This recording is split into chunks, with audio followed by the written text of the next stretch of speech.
Right right Charan Kaushik గారు మీరు చెప్పండి. కాంగ్రెస్ ప్రభుత్వం ఇక్కడ మన రాష్ట్రంలో కులగణన చేపట్టిందనగానే ప్రతి ఒక్కరు కూడా రాజకీయాలకు అతీతంగా రాహుల్ గాంధీని రేవంత్ రెడ్డిని మెచ్చుకున్నట్టయితే పరిస్థితి. కానీ ఇప్పుడు ఎందుకు అబాస్ పాలవుతుంది, ఎందుకు విమర్శల పాలవుతుంది, ఎందుకు బీసీ నాయకులు ఆందోళన చేస్తున్నారు? ఇప్పుడు బీఆర్ఎస్ పార్టీకి బీజేపీ పార్టీకి భయం వేస్తుంది. ఎందుకు? కాంగ్రెస్ ప్రభుత్వం ఇచ్చిన మాట ప్రకారం 2024 ఫిబ్రవరి 4వ తారీఖున అసెంబ్లీలో చేస్తామని చెప్పి మాట ఇచ్చి మాట నిలుపుకున్నందుక.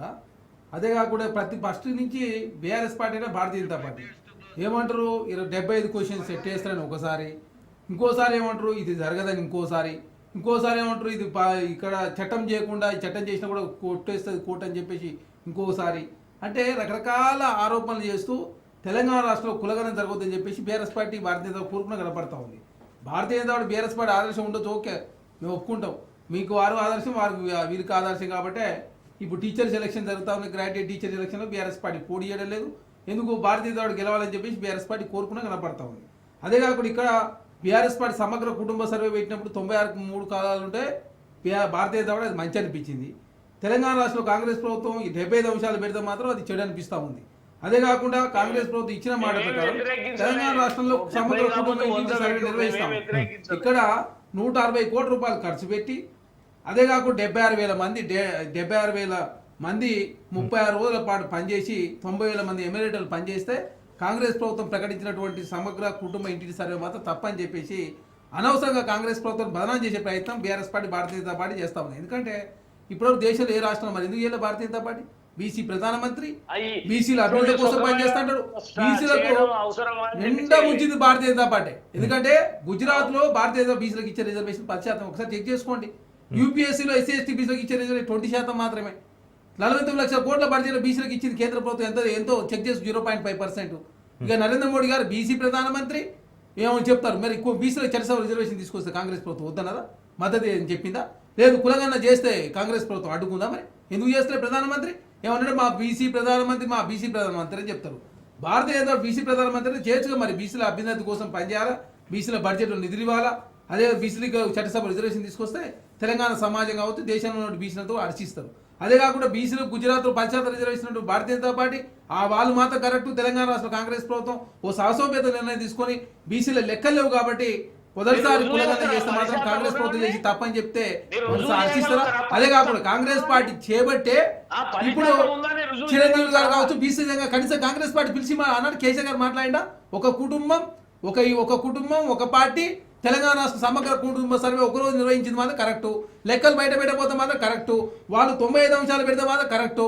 అంటే బీఆర్ఎస్ పార్టీ చేసింది కరెక్టు, కాంగ్రెస్ ప్రభుత్వం చేసింది తప్పని చెప్పి మాట్లాడడానికి ఏమన్నా నైతికత ఉందా? అదే చరణ్ గారు ఉపకులాల వారిగా వివరాలు రేవంత్ ప్రభుత్వం ఎందుకు వెల్లడించడం లేదు, ఎలా అర్థం చేసుకోవాలంటే వాళ్ళు అంటున్నారు.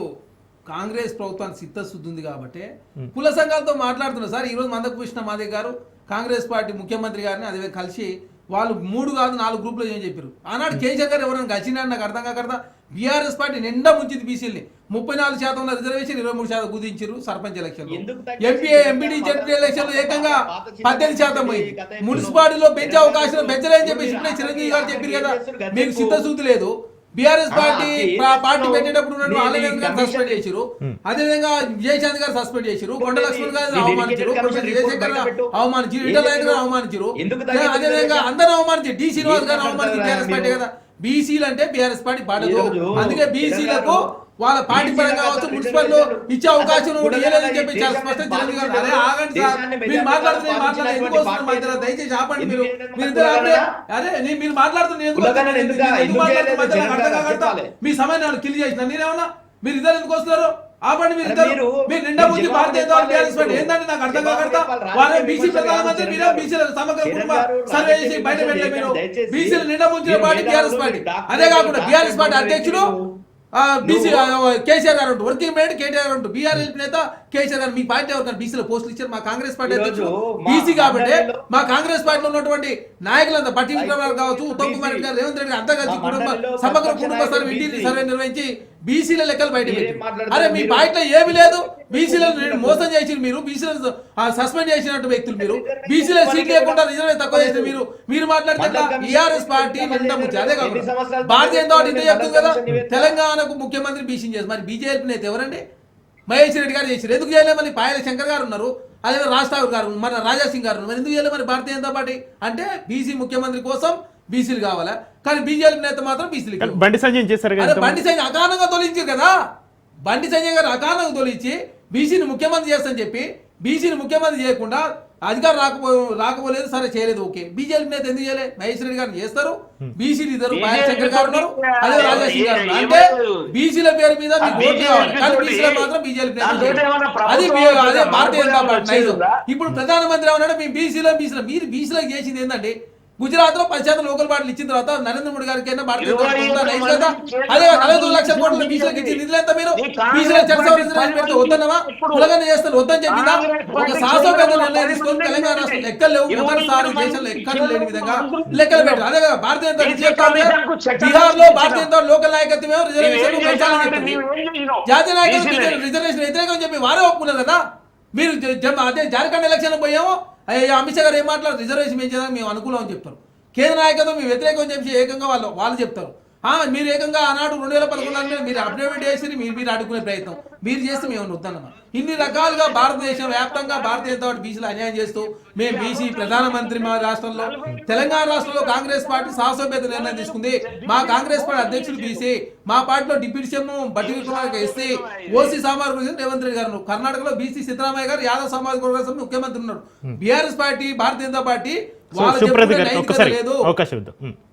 అవకాశం కాదు నాది అయిపోయింది వాళ్ళ అవకాశం ఇస్తారు ఇంకొకటి రేపు కేంద్ర ప్రభుత్వం పెట్టినా లేదు ఇంకో ప్రభుత్వం చేసినా కూడా ఎవరు చేస్తారండి అధికారులుగా చేసేది ఇప్పుడు అధికారులు చేసిన సర్వేను తప్పని చెప్పేసి మీరు మాట్లాడితే తెలంగాణ సమాజం హర్షిస్తుందా కాంగ్రెస్ పార్టీ గొప్ప నిర్ణయం తీసుకున్నందుకు బీసీల రికార్డు స్టార్ట్ అయింది ఈ రికార్డుని ఏ విధంగా నెక్స్ట్ వచ్చే వాళ్ళు కావచ్చు ఇంకో ఫర్దర్ కావచ్చు ఇంకా వేరే రాష్ట్రాలు కూడా చేయాలని చెప్పేసి డిమాండ్ వస్తుంటే కాంగ్రెస్ పార్టీ చేసింది తప్పు కాంగ్రెస్ పార్టీ బీసీలు తక్కువ ఇంకో భారతీయ జనతా పార్టీ ముస్లింల గురించి తీస్తారు ముస్లింలకు సంబంధించి బీసీపీలు ఎప్పటి నుంచి చూడండి స్వతంత్ర భారతదేశంలో దూరేల కులాలని కూడా బీసీపీలు ఉన్నాయి ఇప్పుడు భారతీయ జనతా పార్టీ ఏం చేస్తుంది వాళ్ళ పేరు మీద రాజకీయం చేయాలా వాళ్ళ పేరు మీద ఓట్లు వేయించుకోవాలా అంటే భారతీయ జనతా పార్టీ ఒక ఓట్లు తప్ప బీసీలకు ఏమైనా చేసిందంటే ఏమి లేదు మేమన్నా బీసీ ప్రధానమంత్రి లేకపోతే బీసీలకు సంబంధించి ఏం చేయకుండా బీసీల చట్ట రిజర్వేషన్ లేకుండా కులగండ చేయకుండా లేకపోతే బీసీల చట్టసభలో రిజర్వేషన్ చేసుకోవాలి అరే గొప్ప నిర్ణయం తీసుకున్నప్పుడు దాన్ని స్వాగతించాలి నేను తప్పుల్లో సవరించుకుంటాం కాంగ్రెస్ పార్టీగా మా ముఖ్యమంత్రి గారు కావచ్చు మా మహేష్ కుమార్ గౌడ్ గారు మా బట్టి కుమార్ అందరూ కలుస్తున్నారు కదా బీసీ సంఘాలు పిలిచి మాట్లాడుతూ కాంగ్రెస్ ప్రభుత్వం అరే ఒక కుటుంబం ఒక పార్టీ డైనింగ్ టేబుల్ నిర్ణయాలు తీసుకున్న పార్టీ మాత్రం కరెక్ట్ అని చెప్పి ఇప్పుడు Bharatiya Janata party BRS party అంటే ఆదర్శంగా తీసుకుంటారు ఏమిటి కాదు ఆదర్శం మీరు మాత్రం పిఎం కిసాన్ సంబంధించి మీరు ఇన్కమ్ ట్యాక్స్ కట్టిన వాళ్ళకి ఇయ్యరు మీరు మాత్రం ప్రభుత్వ ఉద్యోగం ఇవ్వరు తెలంగాణ రాష్ట్ర కాంగ్రెస్ ప్రభుత్వం ఏం చేసి రైతు భరోసా విషయంలో కండిషన్ పెడుతుంది అది కాంగ్రెస్ ప్రభుత్వం బదనాం చేసి ఇప్పుడు ఏమంటారు మరి రైతు భరోసా విషయంలో ఇప్పుడు ఇంకా తొందర వేస్తలేరు కొన్ని ఎకరాలకు వేసిందని చెప్పేసి ఏకంగా బండి సంజయ్ గారు మాట్లాడతారు ఏమన్నా అర్థం ఉందా Bharatiya Janata party BRS party బీసీలు నిండా ముంచురు మేము చర్చ చేయడానికి సిద్ధంగా ఉన్నాం మీకు నిజంగా చిత్తశుద్ధి ఉంటే చట్టసభ రిజర్వేషన్ తేండి మేము బీసీ ప్రధానమంత్రిగా నరేంద్ర మోడీ ఒప్పుకుంటాం మీరు ప్రధానమంత్రి రిజర్వేషన్ చేయకుండా తెలంగాణ సమాజం అవమానించే విధంగా బీఆర్ఎస్ పార్టీ మాట్లాడుతున్నారు తెలంగాణ రాష్ట్రంలో ఎస్సీ ఎస్టీ బీసీ ఎవరు కూడా అంగీకరించారు ఎందుకంటే మొదటిసారి దేశంలో రికార్డు స్థాయిలో ఏ రాష్ట్రంలో జరగని విధంగా కులగండ సంబంధించిన రిపోర్టులు బయట పెడితే అరే నేనే చిన్న చిన్న మిస్టేక్ జరుగుతుంటే దాన్ని సవరించుకోవాలి